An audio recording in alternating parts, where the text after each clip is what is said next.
അസ്സലാമു അലൈക്കും വറഹ്മത്തുള്ളാഹി തആല വബറകാതുഹു. പ്രിയമുള്ള സഹോദരങ്ങളെ, കൊല്ലം ജില്ലയിൽ കിഴക്കൻ പ്രദേശമായ നിലമയിൽ സ്ഥിതി ചെയ്യുന്ന തിബ്ബുൽ ഖുലൂബ് സഹായ സംഘത്തിൻ്റെ പ്രസിഡന്റ് അബ്ദുറഹീം കാമിൽ ജമാലി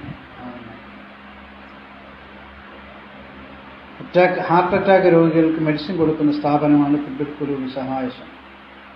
തികച്ച സൗജന്യമായിട്ടാണ് കൊടുക്കുന്നത് അർഹതപ്പെട്ടത്.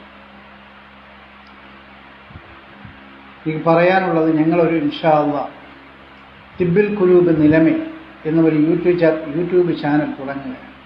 ഇന്ന് തൊട്ട് തുടങ്ങും ഇൻഷാ അല്ലാഹ്. അതിൻ്റെ രീതി എന്ന് പറഞ്ഞാൽ 6666 പരിശുദ്ധമായ ഖുർആനിലെ ആയത്തിൽ 2 3 ആയത്ത് വെച്ച് ഒരു ദിവസം 2 3 4 ആയത്ത് അതിൻ്റെ അർത്ഥം ആലാപന രീതിയിൽ